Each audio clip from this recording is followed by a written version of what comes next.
Thank you. Thank you. Well, good morning. I appreciate all of you coming out here on a Saturday morning to talk about tokenization and STOs. My name is Nwokedi, and I'm just going to share with you a little bit about our company. We started in 2018, and our goal was to really provide tokenization as a platform to make access to commercial real estate properties to investors on every level. My background in commercial real estate goes back 20 years, as I was an executive director for Cushman & Wakefield, and we did many transactions back then. But one of the things I recognized was that the smaller investors were never able to participate in high-quality investments. And so I thought that the opportunity was very strong, seeing how blockchain was able to fractionalize shares. And I jumped into RedSwan in 2018, pretty much to allow tokenization to get into the industry. We think that is a very good tool for sponsors to be able to recapitalize their assets and pull capital out of their assets without having to dispose of the asset. In my business, back when I was a broker at Cushman & Wakefield, owners would have to buy a property, fix up the property, and then they had a timeline when they were going to sell the property, usually within 3 to 7 years. And the reason why they did that is because there was a need to repatriate the capital back to their investors. But if you think about it, if you buy a property and then turn around and sell the property within 3 to 5 years, that property more likely, at least over the past 20 years, have increased in value almost 400%. So selling out too soon is really a loss of opportunity. I'm going to just talk about trends because we feel that this is a significant opportunity that's coming up as the world is changing. Technology is moving into the world, and blockchain technology is going to have a massive effect on commercial real estate investments and capital markets. And I'm just going to share some of the highlights we're seeing in the market today. These are some of the recent articles you're seeing about blockchain technology and the adoption rate. And what we're excited about is the adoption rate is increasing on a rapid level. You see with Citibank talking about $4 trillion by 2030, but also if you notice the number of wallets, they're expected to grow 5.3 billion wallets globally by 2026. This gets us really excited because people with digital wallets are going to get used to the fact that they have digital currency, and they're going to start buying commodities and also investments with their digital currency. Also, we're seeing banks like Visa and JP Morgan Chase starting to accept stable coins as deposits.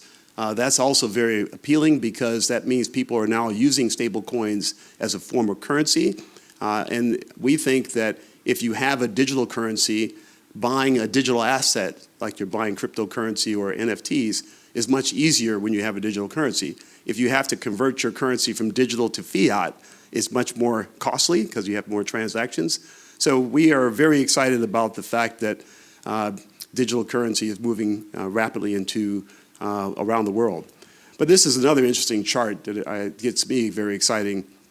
In the United States, there's about $156 trillion worth of assets that have been moving over from one generation called the baby boomers to the new generations, the Gen X and millennials. And roughly $42 trillion of those assets in the United States represent real estate. So we think that the younger generation is more technically inclined and more likely will be using their iPhone or their handheld device in order to finalize transactions. And so this is where we see an opportunity, is that $85 trillion of assets is moving into the next generation. The market is huge for real estate. When you look at real estate overall, we're talking about $325 trillion of asset value. But we focus on the commercial real estate investment side, and so we're really see a market cap roughly of $75 trillion. In that $75 trillion, on average, you'll have investors with, sponsors I should say, with asset values, and they have net equity, which is their cash value, trapped in those assets. Roughly 35% of a sponsor's equity profit is trapped in the asset. That's a very large or I should say disuse of opportunity costs. And so this is where we're targeting our focus for RedSwan. We see a market cap for us in terms of assets under management at $1.2 trillion is what we're going for. This is just an example of a company that, and a use case for tokenization. Hamilton Lane is a multi-billion-dollar company. They have $851 billion of assets under management.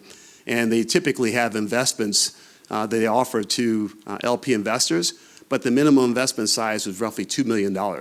Again, that $2 million is a very large amount for the average investor to get in. So therefore, they were only focusing themselves on the institutions and high net worth investors. Just last year, they decided to tokenize, or in 2021, tokenize this fund and bringing the entry price from the $2 million down to $10,000. This therefore attracting a larger number of private investors from the public market. And they did this for a reason, because they know that they now have a deeper reach from the investors. And we're seeing that same trend in the United States, at least from the companies we're talking to, reaching out for smaller investors, because one thing that tokenization does that is different for them is that they don't have to, unlike a REIT has to provide, a private REIT has to provide liquidity. And that means a redemption process is always necessary. So in a down market like you're seeing today, that redemption process becomes very difficult for REIT to be able to meet up with the demand of people who want to sell their assets. So this is one reason why you're seeing these big institutions converting their shares into digital shares, so therefore they can take the capital in, but allow the distribution or the repatriation of the redemption to the investor using blockchain and the ATS system. Big problem with real estate, and one of the reasons why I got very excited about commercial real estate blockchain is that real estate is an illiquid asset. Typically, people hold on to real estate for 7, 10, 15 years, and there's really no date in which you can be guaranteed that you're going to get your money back, because the seller has to sell that property, make their profit, and give you back your capital. And in times like today, selling a property is not the most favorable thing, because the values have come down substantially, and therefore wouldn't be enough proceeds to give back the capital to the investors. So illiquidity is a big problem. Limited access is also a big problem. The high quality investments like this building, for example, smaller investors don't really get access. When I was working at Cushman & Wakefield, I couldn't sell most of the multi-million-dollar opportunities to smaller investors. Blockchain changes that. It now fractionalizes the shares, so a smaller investor can be pari passu alongside of a major investor putting in tens of millions of dollars, while the smaller investor is putting in $1,000.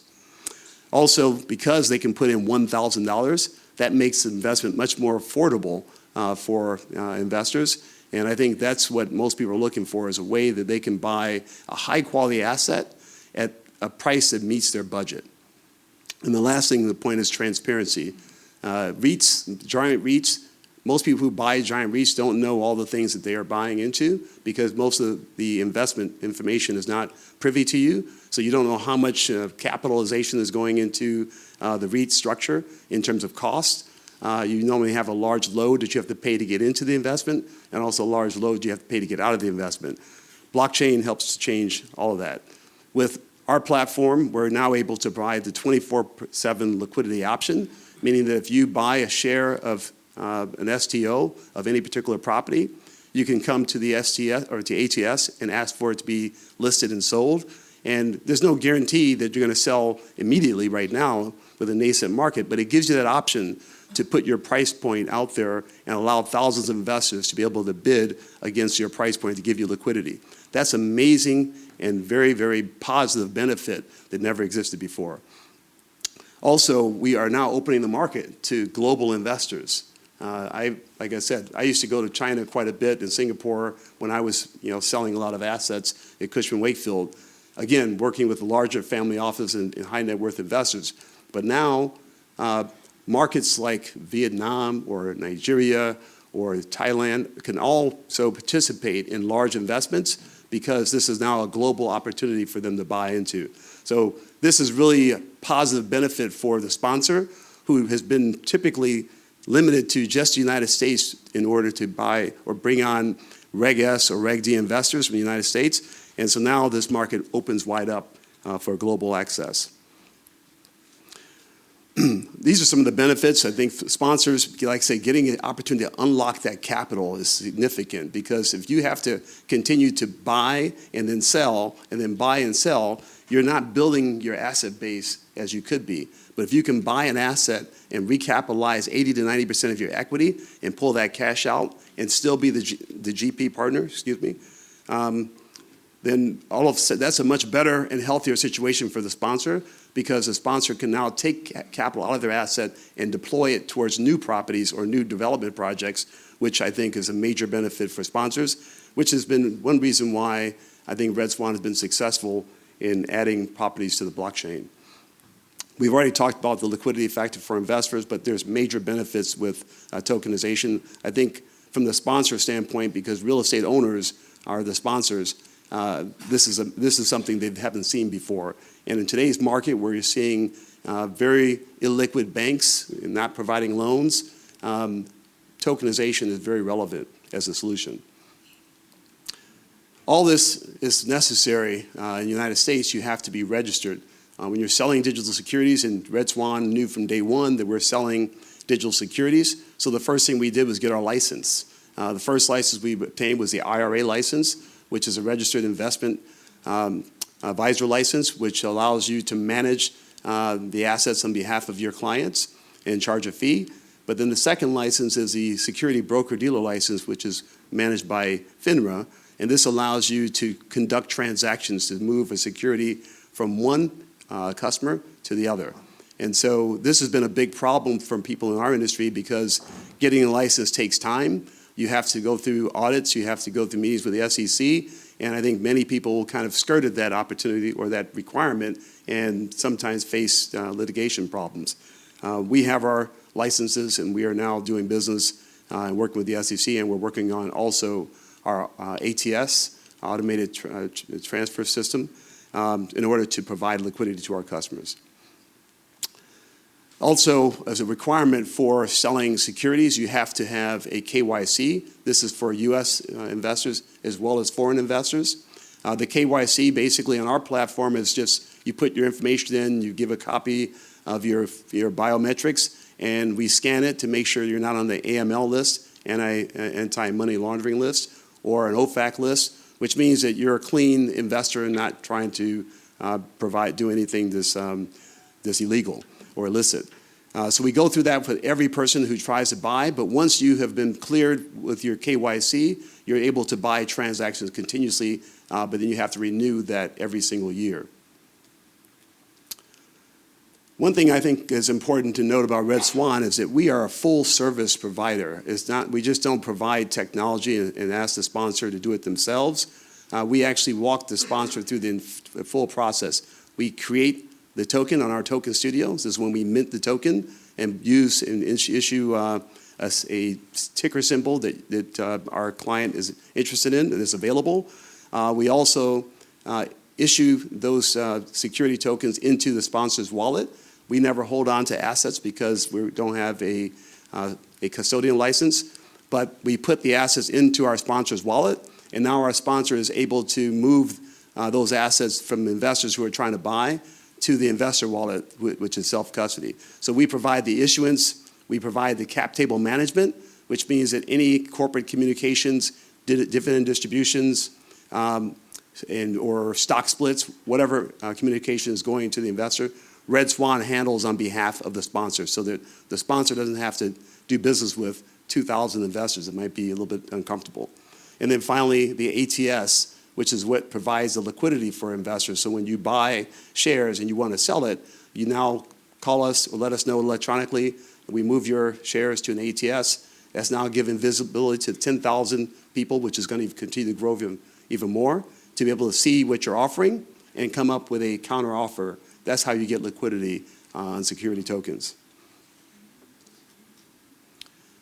We're involved in several markets. We're trying to become the largest blockchain marketplace in the world. We started off in the United States, and we've tokenized, like I said, $5 billion in the United States. We have an office in Lagos, Nigeria, which is covering Africa, the major cities in Africa. And we went there because Africa doesn't buy cryptocurrency as a hobby.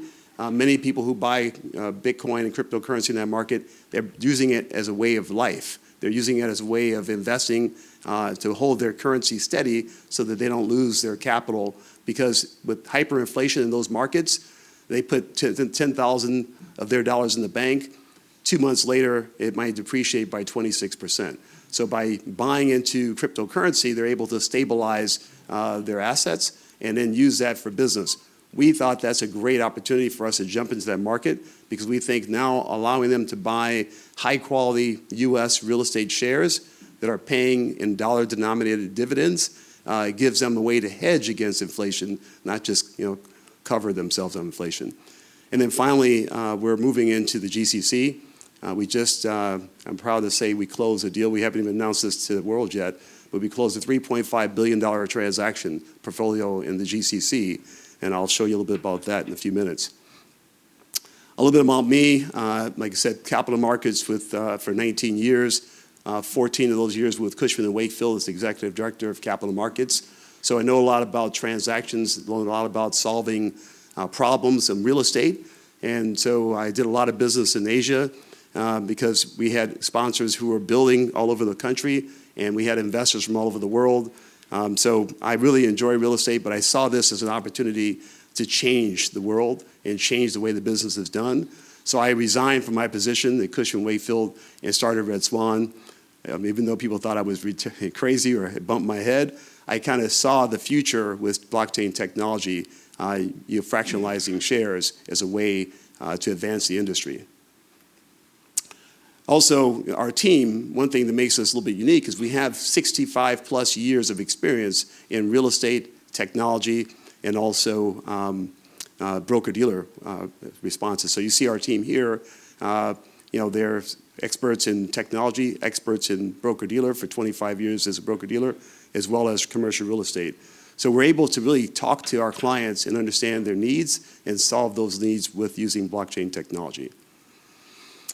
These are partners that we work with. Any good company is always relevant to the partners that they work with. And so we have partnered with Hedera Hashgraph as a layer 1. We're actually building blockchain security tokens on their DLT so that their customers were able to create STOs using our platform, as well as to use the stablecoin of Hedera to buy STOs. This, again, makes it much easier for their users to be involved in commercial real estate. EY is important for us because if we're operating in a different country or in a very complex project, we would hire EY to do our due diligence. Again, making sure that brand name is there to guarantee to our customers that someone of authority has reviewed this asset and made sure it's a very good asset to invest in. The other partners are kind of Coinbase, for example. We have a Coinbase account. This is how we are now able to take USDC stablecoin into our account and then pay off the digital securities. They also house our security tokens at Coinbase because they have the wallet system that for sponsors is multi-sig, but also for private consumers if they want to download a wallet very quickly, which is self-custody. Coinbase has a facility for that, and so we partner with them to make it easier for our customers to be able to buy and sell digital securities. This is a picture of our platform, our marketplace. So if you ever go to our website, you just register, and then once you get inside, you can see hundreds of properties that have tokenized or are going to tokenize and are available for sale. And we hope that this continues to get better. We also have on the top where you can click through and go from various countries. So you go to the United States or you go to international countries so that you get more of a smorgasbord of opportunities. These are projects that we've tokenized, just to give you an idea. We try to focus on institutional quality assets. We want to tokenize properties that the average consumer cannot buy into. So we don't tokenize small duplexes or fourplexes. We always work towards institutional quality assets. One of the largest assets we're putting on the chain right now is close to $2 billion, high-rise office building in Manhattan. But we're getting a lot of opportunities around the world to tokenize And so that's why we're here in Seoul, because we believe that there's a massive amount of assets, real estate assets here, that can be recapitalized. And despite of the downward market, when interest rates went up and the values have come down, there's this gap between what banks are willing to finance currently and what values were previously. And so by selling out shares to the public, we're able to close that gap and allow investors to buy in at a better price point. So think about it. If a bank was financing something at 75% loan to value, and now they're opting to finance at 45% loan to value or 50% loan to value, that's a huge difference of equity. So rather than try to bring someone to buy in equity, we rather just use our clients, our investors, to buy out the bank loan. So therefore, there's no more debt on the property, and now there's no chance for the property to be foreclosed, but a lot of upside for the sponsor as well as the investors buying in on kind of the ground level. Additional assets we've tokenized. So this is just workflow process. People always ask me, how does it do? How do you process security tokens? What's the workflow? So we, first of all, start with feasibility. We make sure that we go through the financial statements and understand the feasibility of the financial statements for the sponsor. Then we do the legal documentation to make sure we know who the ownership is. Just like we heard on the last presentation for art, we verify the value of the asset before we tokenize it. It's very important. And you verify the ownership of the asset. Because when you tokenize commercial real estate, you're not tokenizing the physical property or the dirt. You're tokenizing the entity that controls the real estate. So most real estate is bought with a SPV, and the SPV has layers of on the cap stack, which is the general partner, and then you have the limited partners. We usually take the limited partner capital stack and tokenize 100% of that, and then we issue shares out appropriately depending on how much capital the sponsor wants to raise. Then we put it for marketing. Then we mint the tokens, so we mint the security tokens, put them in the sponsor's wallet, and then we prepare the PPM, which is in the investment documents that the investors are going to sign and review. And then we go through a marketing process. We put the property on our marketplace. We let it stay there for about 30 days. We usually run what we call expression of interest, meaning you can come to the site, you see a property on our platform, you can express how much you want to invest in that property. Once we have a ratio of like 75% of activity on that property, then we offer it for sale, and then we close it out. So that's usually the process. They're both Reg D investors. Reg D investors are investors from the United States.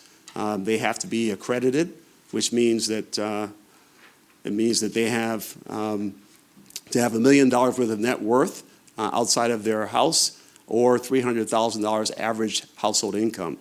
Reg S investors are all of you who don't live in the United States. You just have to go through a KYC. You don't have to be accredited. So the United States has less restrictions on Reg S investors, which means all of you can now participate in these types of assets. Once you pay in, all the money goes into escrow. RedSwan never touches the capital. It goes into an escrow at JP Morgan Chase. And once the minimum required money is raised, the escrow agent already has the instructions to issue the capital to the sponsor, pay RedSwan for their fee, and then issue the security token to the investor. So that's how that works. And then from there, we asset manage those tokens. Like I said, if there's dividends to be declared, we send that by email. If there's any communication in terms of voting, we send that to you as well. And then from there, if you decide you want to sell your assets, your time for liquidity, you bring it back to us, and then we put it on the ATS, and that's how we provide liquidity. So that's the whole process for digital securities. If any of you want to contact me, this is my contact information. We're very interested in doing business here in Korea. We believe that this is a very strong market, and there's a lot of sponsors who might want to recapitalize their assets. I know that right now there's regulatory agency issues where they're not ready to allow Koreans to tokenize assets until this pilot program is done. But you can tokenize your asset through an outside entity, which is like ours, and then we can sell and raise capital for you using external investors. So people from around the world outside of Korea can buy, but also a Korean person can buy an asset off of our platform legally because we're not selling it right here in this market. So these are different options that you can use. I want to show you now, I just came from flying from Dubai, where our client, we took down this large portfolio, and we did our first step of due diligence. So I want to show you what these assets look like as well. We'll be taking those to the market probably by the end of the year. So let me just see how I can make this work. So this is a video of the properties that we're tokenizing in GCC.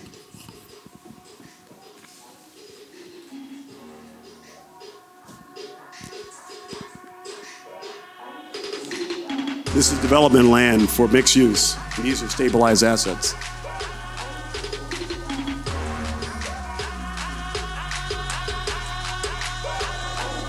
Multifamily.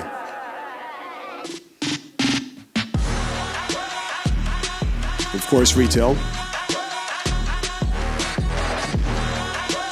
This is industrial.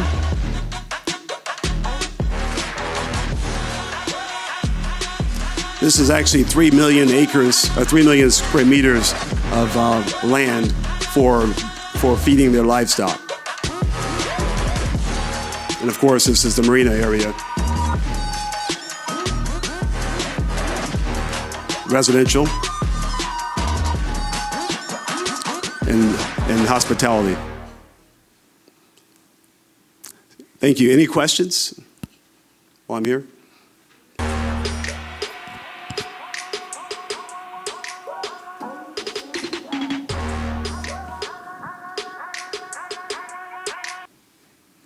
So as you see, we're trying to become the largest platform of commercial real estate on chain. I think the biggest problem right now we have with STOs is there's very limited product on the marketplace. And the way you're going to have more liquidity and more adoption is by having more options for investors to invest in. So our biggest goal is bringing on billions, if not trillions of dollars worth of real estate on chain so that all of you have many options to buy direct real estate or even funds of real estate. And that way it takes the pain out of buying commercial real estate. Thank you very much.